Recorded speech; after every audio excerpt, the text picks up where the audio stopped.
Hello again and welcome to our Aether Revolt set review for Red. We're going to be going through all of our red cards today, so get ready to see some burn. Again, joined today with Anthony. Hey guys. Welcome back, Anthony. Thank you. And also we have Aaron on the line. Hey guys, good to be back. Let's burn some So stuff. without further ado, let's get in and burn. And we see our Aether Thing as our first card up. This is the Aether Chaser, part of the common cycle. And this is probably one of the best ones. It's tied for the black with Death Touch. This is a 1 and a red for a 2/1 first striker. And it has the Aether Thing ability of 2 energy when it comes in and 2 energy when it attacks to make a servo. So 2/1 first strike, pretty good card. Yeah, this one seems really good. Red ability. So I mean, again, the rest of the text about the energy and the servo is kind of neither here nor there, but this is going to be hard to block for a while in the start of the game.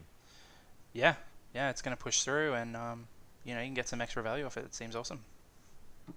Yeah, and the one toughness isn't really a downside with first strike. Yep. All right. Good thing. Oh, this one's pretty cool. Chandra's Revolution, 3 and a red for a sorcery. It deals 4 damage to target creature. Tap target land. That land doesn't untap during its controller's next untap set. So that's a pretty cool card. I really like the art to this too. It's very it's sort of cartoony, but it looks really cool. It does have a bit of an interesting feel to it. Yeah, this is most of the time it's probably going to kill something with 4 damage to a creature, and then tapping a land, so slowing your opponent down as well. So yeah, in an aggressive red deck, you're getting rid of a good blocker, slowing your opponent down, and just keep hitting in. Nice shuffling there, Aaron. Cool. Caught the act. What do you think about Chandra's Revolution? Obviously, it is a common. Sorcery speed is probably a big part of that. So you've probably only really got a chance to put down a 2 and a 3 drop. But yeah, if your opponent, we saw the pretty good quality blue 0/4 with flash. That's actually pretty hard to beat in combat. So revolutionize him. Tap down some of his owner's land and punch on through. Seems just solid. Yeah, I think this one is going to be a good common. Alright. Next off the ranks is Destructive Tampering. So this is sort of a shatter for 2 and a red, sorcery speed. You have 2 options. You can either destroy an artifact, or you can have a falter effect, so creatures without flying can't block this turn. And I think this is a decent card for you, Limited. I'm usually happy to play either of those effects, and having them both on the one card with that flexibility is quite nice. You're going to be able to kill a decent artifact creature a lot of the time, and just having Falter, as I said, to swing through for lethal is often really game breaking. So Yeah, I decent think. red card. Play Yeah. one. Yeah, play it. Yeah, I'm always really angry when I get beaten by cards like this because I never play them. Well, you should. You don't want more than one of these in your deck. You really just want the one. Maybe side in an extra if they've got a lot of artifacts. Yeah. But yeah, this is a good card to have. Okay, Embral Gear Smasher. 2 and a red for a human warrior, 2/3, and it has the ability tap, sacrifice an artifact, and Embral Gear Smasher deals 2 damage to each opponent. So, if it can't attack, it can throw some artifacts at your opponent. This is kind of a filler card, I guess. If you've got a lot of token, Throw some Thopters. yeah, throw some servos and thopters, yeah. But pretty, Is each opponent, so maybe relevant in 2HG. yeah, maybe, yeah. All right. Build the deck around this. Yeah. So let's look at the Enraged Giant. He's 6 mana for a 4/4 with Trample and Haste. So not great stats on the surface. He also has Improvise, so you can sort of bring that cost down a bit. But similar to a couple of these other Improvised Giant cards that we've seen, it's sort of a decent uncommon finisher. If you haven't got anything in the top of your deck, ways to finish the game, this guy's probably alright. But most of the time, you're not really worried about picking this card up. Yeah. Trample and Haste is, yeah, good good keywords for an aggressive deck, though. So, make it a little harder for your opponent to blunt the damage you're putting on. Yep. Damn. And you've got to have a dragon in every set. So this is a dragon. This is a weird looking Kind dragon. of looks like a tiger. Yeah. Like a lot.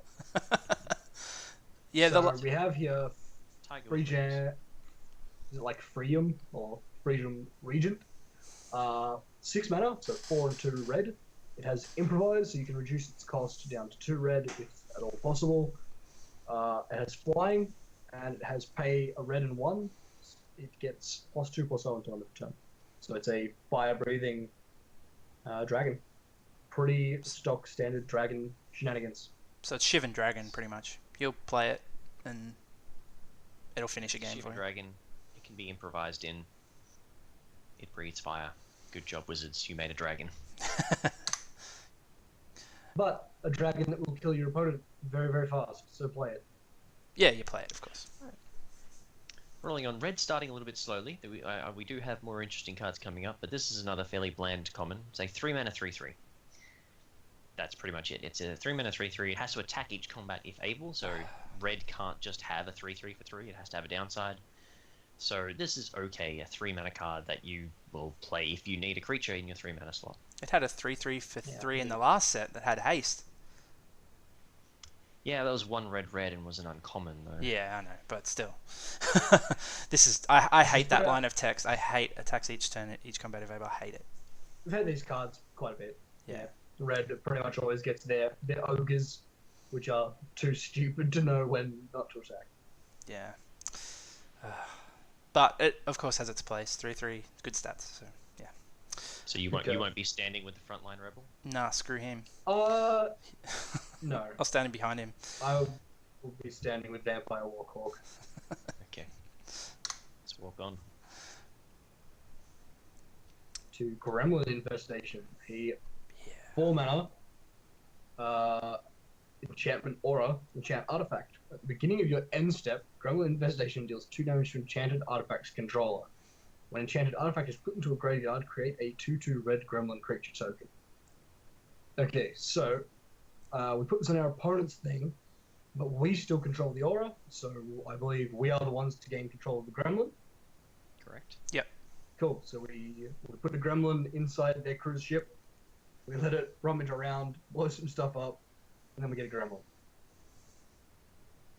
Yeah, it's kind of a bit of a punisher. It will sit there and annoy your opponent by pinging them for 2 until they find a way to get rid of that artifact.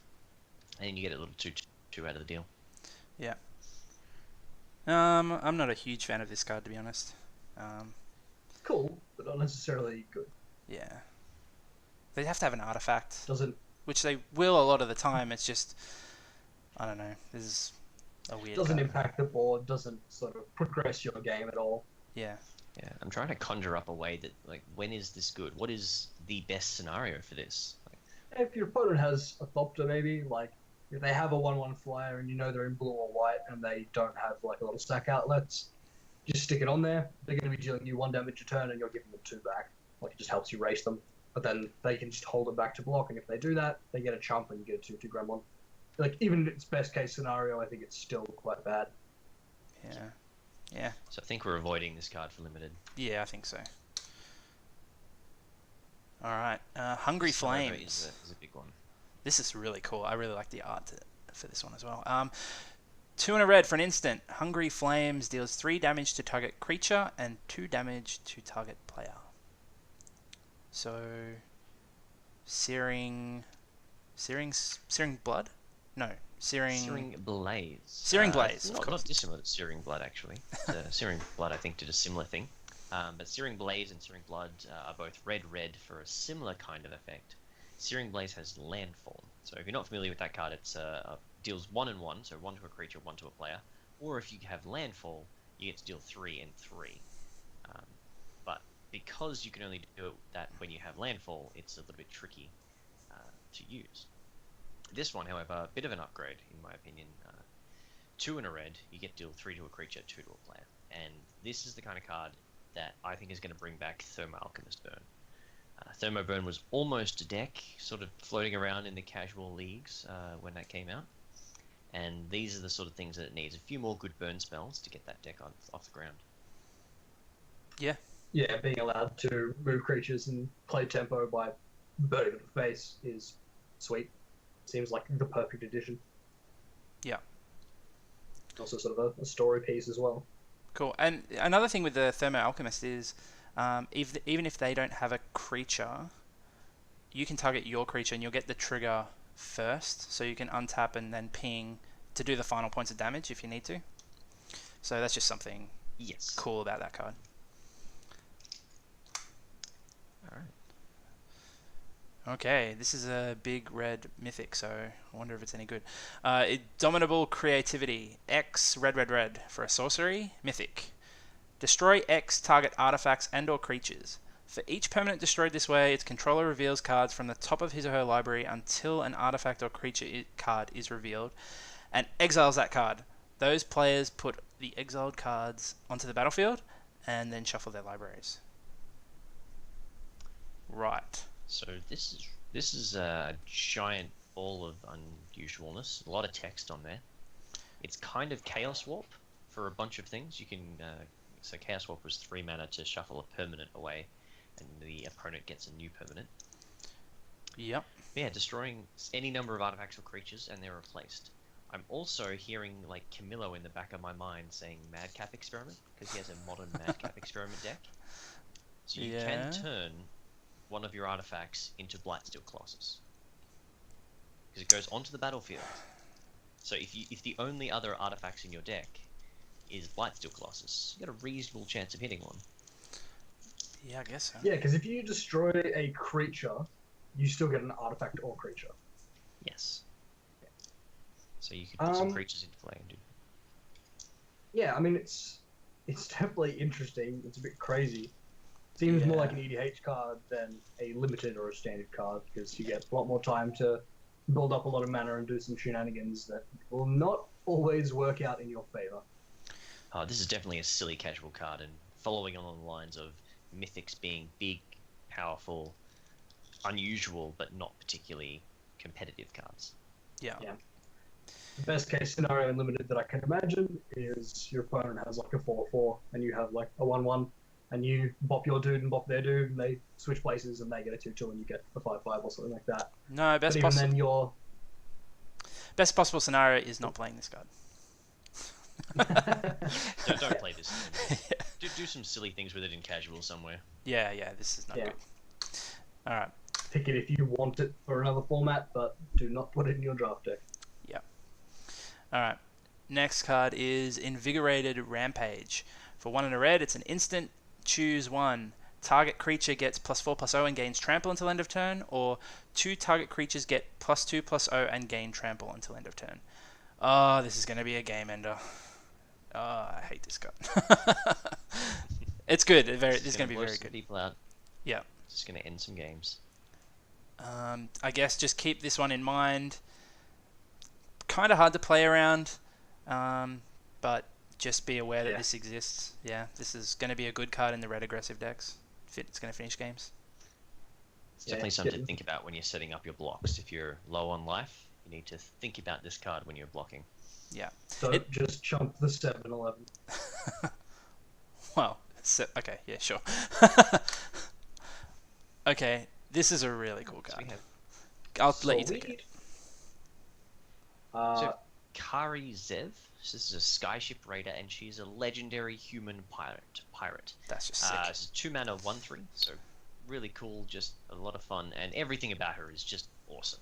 She has First Strike and Menace, so it's going to be hard to fight in combat, even with only 1 power. There's plenty of buffs you can do.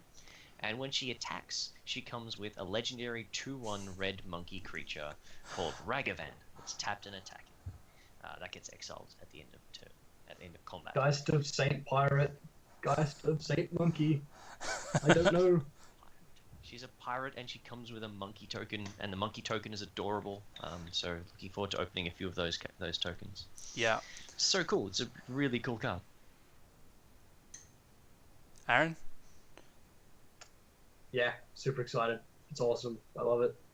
One power is a bit worrying, but I mean, you can't really ask for much more on a 2-cost card that gives you a token for free. Like, there's no, pay one or pay one energy tacked on. It's just Ragavan, punch face.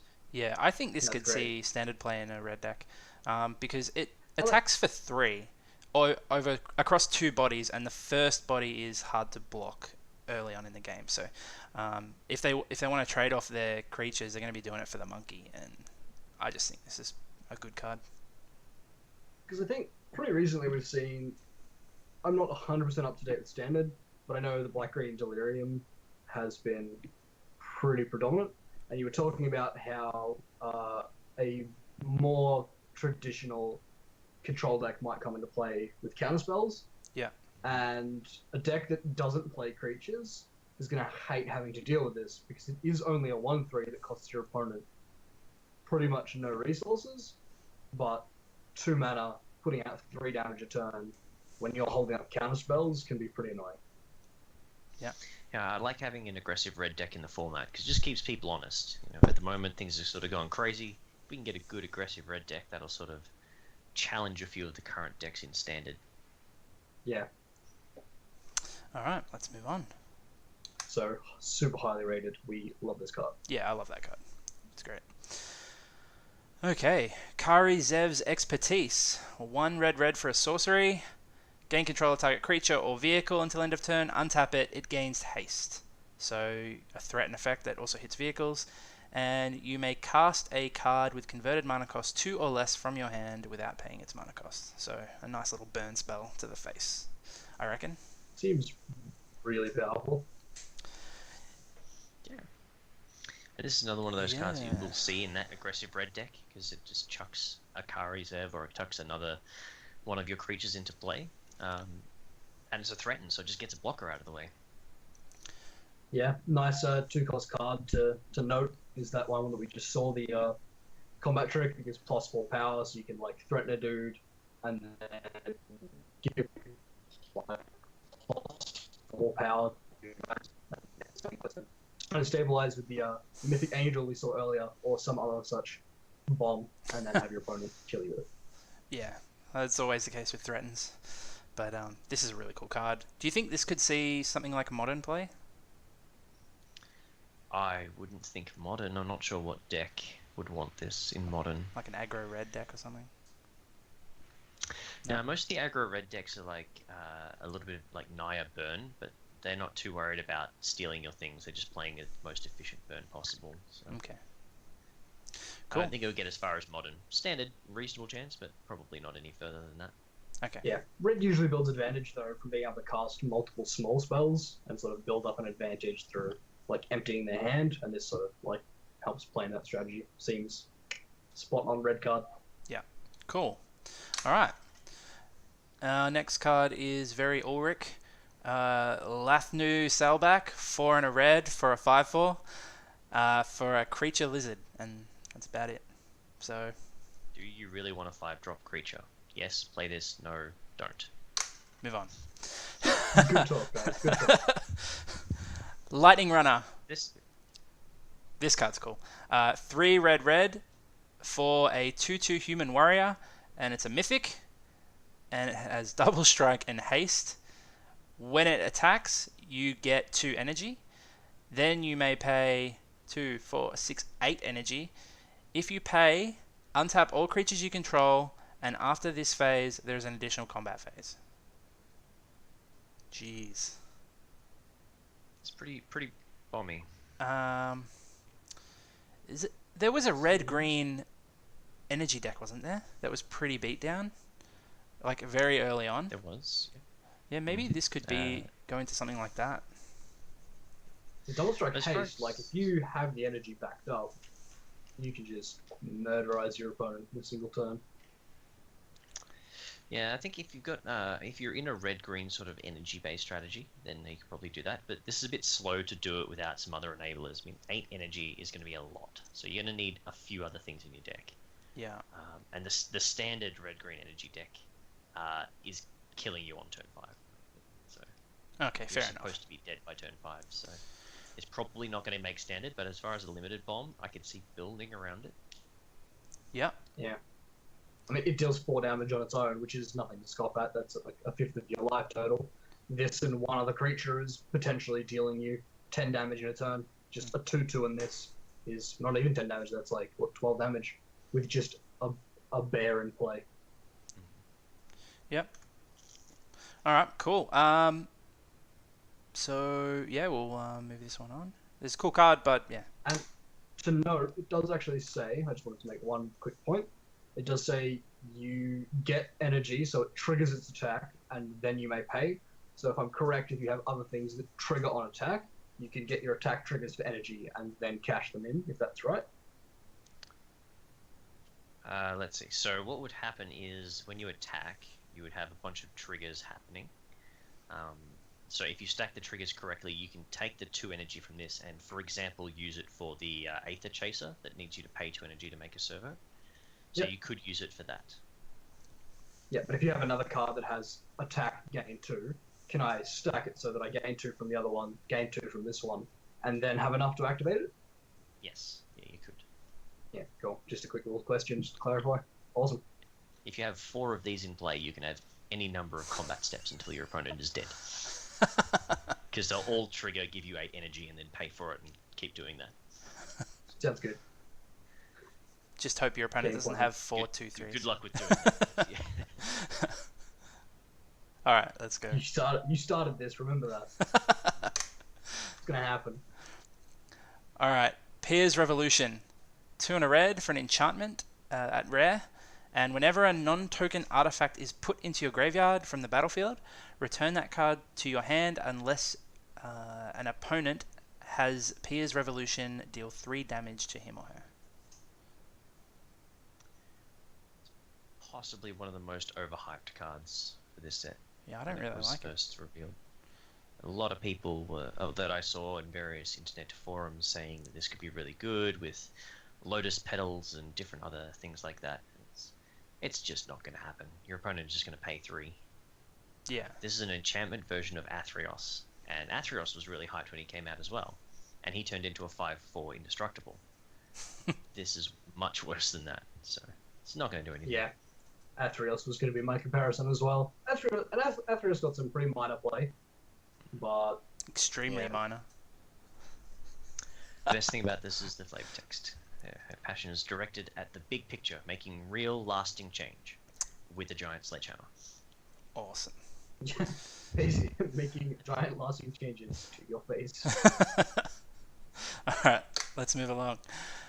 Next card is Precise Strike.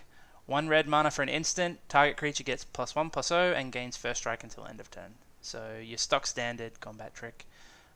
Good to be aware of this one, but nothing really exciting. You're going to see it, you're going to play it sometimes, and it's going to be good. Sweet. Yeah. Watch out. First strike. So, Quicksmith Rebel is our next one. This is one of the very first cards we saw from the set, along with Yahenni's Expertise. Spoiled really early.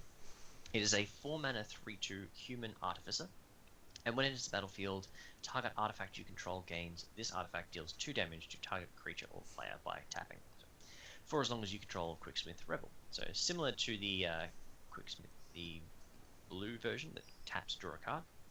And if I'm not mistaken, this is the Game Day Top 8 promo. It's going to be that one. Cool. Let's go. This card's These great. Seems really powerful and limited. Just like the other one. You probably don't pass this. It's just great. Yeah, I mean, if you've got a Thopter every turn that's dealing 2 damage, like, your opponent's going to feel that pretty fast. Yeah, definitely. Yeah. And, putting it on something like Ornithopter or anything like that would be good. I kind of want to put this with Pilipala. We were talking about Pilipala a bit earlier today. And yeah, just tap, deal 2, pay 2, untap. Do that as much as you want. Yep. A bit of fun. Cool. All right. We'll see that one in limited. Ravenous Intruder. Going after the Soul Ring there. 1 and a red for a 1/2 gremlin. And it has sacrifice an artifact. The Ravenous Intruder gets +2/+2 until end of turn. This is literally Atog. So throwback to an old Is it? card. Ever heard of Atog? It's exactly the same. 1 and a red, sacrifice an artifact, get 2/2. And it's a 1/2. Yes, it's literally Atoll group functional reprint. Right, except it's not a common, so it can't go into Pauper. Damn. Seems really good. Does it? Well, not really, really good, but like, I suppose if you had like a combo type of deck, but I mean, I guess you don't want to play a 2-mana 1/2. Yeah. I think we saw a similar card in Kaladesh, which this is sort of had to sacrifice an artifact to make it bigger. These gremlins seem to be really interested in eating artifacts and getting bigger, but there aren't that many ways to make a lot of artifacts on the cheap. Even the servos and the thopters, you don't get quite enough of them to go and make this a big threat. Yeah. Yeah, I guess they only go so far. Yeah, and there's a bit of a flavor fail. This should not be +2/+2. It should be add 2 mana to your mana pool because it's eating the Sol Ring. Yep. Eat the Sol Ring, make 2 mana. That would be broken though. Yeah. Oh, would it? That's Crack Clan Ironworks on a 1/2 for 2. Okay. Reckless Racer. 2 and a red for a 2/3 human pilot. It has first strike, which is cool. And then when it becomes tapped, you may discard a card. If you do, draw a card. So, what is it? Rummaging. Rummage. Yeah. 2/3 as well. Yeah, like most pilots, it interacts well with vehicles, so it's just a tap ability. You get to loot, to rummage. 2/3 with first strike for 3. This is really good uncommon. Yeah, this is pretty good. Yeah. There's not too much to say about it, but yeah, you're going to run it in all your red decks. You're going to be happy. Consistent card. Yeah. Okay.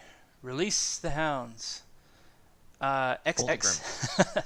XX in red for a sorcery. Destroy X target artifacts. Create X 2/2 red gremlin creature tokens. Yay. I don't like this card very Seems much. fun.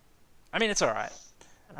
You're going to play it in your red decks, and in limited anyway.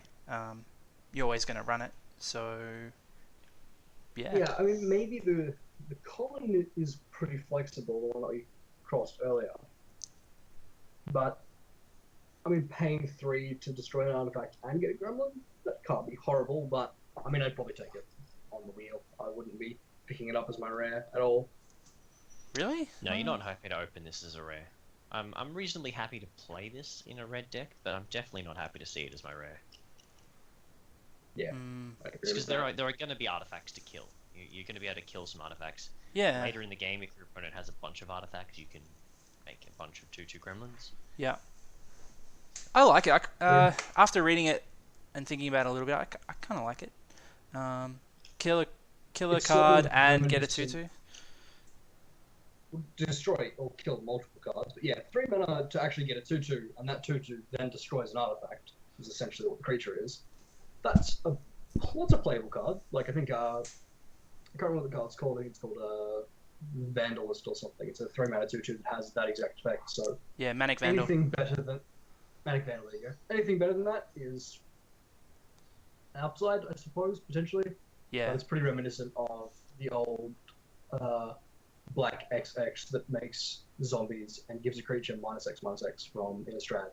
I think this is like a fair bit worse than that, Yeah. but it's playable. Yeah. All right. Let's continue on. Another decent uncommon here. It's a 4 mana for a 2/2 human artificer, which sounds pretty bad at the start, but it has double strike, so you can consider it as a 4/2. When it enters the battlefield, you get 2 energy, and when it attacks, you may pay 2 energy to put a 1/1 counter on it. So the first time it attacks, it becomes a 3/3 with double strike for 4 mana, which is pretty damn good. That's going to do some good work. Yeah, I like this card a lot. Yeah. Power of the uncommons in this set is really high. This is a Yeah. good example. Like, the uncommons are strong. Yeah, they very swingy. Like, I think games are going to get swung by a lot of uncommons, and this one 3/3, and it's not hard to get 2 energy. So then it becomes a 4/4 double strike. Jeez, that just crazy. Yeah, this is a really good, Yeah. good card. This is the kind of card that will push you to red. If you see this 3rd or 4th, you're thinking you want to be in red because your opponents aren't. Yeah, exactly. And also the common combat trick that gives +4/+0, like your opponent's just dead. Yeah. In the Oh red zone. God, yes. Jeez, that's scary. 14 trample, double. All right. Sweet reprint. Shock's back. 2 damage target creature player. Very Back simple. And yeah, welcome back. I think the most important, the existence of shock is important, but although not interesting, it's going to be creatures need to pass the shock test. 2 toughness is not really going to be enough with shock running around most of the time. Yeah. So just got to be really careful of that. Yeah, there's a lot of commons that can just chomp up the 2 toughness creatures. Okay. Next is a siege modification. So similar to the very first card we looked at in white, siege modification is an enchantment aura for 1 red. You can enchant a creature or vehicle, and it turns vehicles into creatures. So you chuck it on your vehicle, it's always a creature now, no more crewing. It also gives the enchanted creature +3/+0 and first strike. This card's stupid. So I hate this card. this is great for 3 mana. The white one was 5, which is a lot harder to get to, but this 3 mana to turn your vehicle into a creature and buff it as well. This is going to kill people. Yeah, it's pretty much have removal or it's game over. Yeah, this card's not reasonable. Trains We'll incoming. we haven't seen it just yet, the Consulate Dreadnought, which is one of the new vehicles. So 1 mana, 7/11. So yeah, chuck this on, you got a 10/11 first strike on turn 3, attacking. Yeah. Maybe auras are good enough. Who knows? You're going to want those shatter effects. You need to release the gremlins really fast. Yeah, that's it. This is just going to be really swingy. Sometimes you're going to get 2 for 1, and sometimes you're just going to win the game because of it. And I can see myself being on both ends of that. So, yeah, have fun with that one. Playing that card. Next card is Sweatworks Brawler. It's 3 and a red for a 3/3 human artificer with improvise and menace. So, decent stats. Improvise means if you play a turn 2 artifact, you can get it down a turn earlier, which is kind of cool. And menace is decent ability. So, yeah, this is going to be a fine card that you're going to add to your red decks. I do like it. This is a hill giant with menace, so that's pretty powerful for a common as well. This is a common card. Yeah. You usually see this sort of stats on an uncommon. Yeah, and just improvise is just a bonus as well. Yeah, they're obviously 4 mana's always an awkward spot for me, limited, but I'd be happy to have 1 or 2 of these. Yeah, because I always find that I have a lot of 4s or a lot of options for 4s. So I find I can get overstacked, and this is compared to the cards we've seen is probably a little bit less than that, just because there's so many powerful cards in this set. But who knows how it'll play out? Maybe this would be one of the better ones. So yeah, A solid common option. yeah. So we have here Wrangle. Gremlin throwing, gremlin tossing. 2 mana for 1 and a red sorcery. Gain control of target creature with power 4 or less until end of turn. Untap the creature, it gains haste. So threaten a gremlin. For 2 mana. It's a little threat for 2 mana. Yeah. I think you'd rather just have a threaten and not have that limitation, to be honest. Like a threaten at 3 mana would be a bit preferable. But I don't know. Red's really aggressive. That's kind of cool. But I don't like threaten effects generally, unless you're really aggressive. No, I think this and the shatter above, that you want to have this or a falter. In most of your aggressive red decks, you do want one or the other, but you don't want many of those effects. Yeah. Yeah. All right. We're done with the red cards. Now we're onto a couple of gold ones. Maverick Thopterist. That's an interesting word. 3 blue and red for a 2/2 human artificer that has improvise. And when it enters the battlefield, create 2 1/1 colorless Thopter artifact creature tokens with flying. Wow, this card's pretty good. Yeah, this is really good. This will go in with the blue-red sort of Thopter making deck, the Whirler Virtuoso. Yeah. sort of approach. It's Seems like a good card. similar to the blue I one have, from the I have from been able to Kaladesh. put together the Era of Invention plus Thopter Virtuoso. So I'm hoping to add this to that list of fun combo. Yep. All right. Yeah, I suppose the nice thing about a card with improvise that also makes artifacts in a constructed kind of deck is if you do have any card drawing, I imagine you can probably do some pretty fun, crazy things by like drawing cards and just sort of improvising your way through the game and thundering out cards, multiple cards in a turn. Yeah. Seems really fun. So next we have a Renegade Wheelsmith. So this is our red-white uncommon for 1 red-white. It is a dwarf pilot, a 3/2, and when it becomes tapped, target creature can't block this turn. And this is probably the first of these multicolored uncommons that I would really would draw me into that color combination if I was not quite there yet. Preventing a blocks is really powerful. This works so well with vehicles, so I can see this being a really powerful uncommon. Yeah. This might even break into the red-white standard deck. It's a dwarf. It's a pilot. It's got good stats by itself. Yeah, this might make it. Yeah, It helps scary. break the mirror, Yeah. so you can get through. Yeah. All right. So that's it for all of the red cards for Aether Revolt. Thanks for joining us, and we'll be back soon with the green cards. See you then, guys.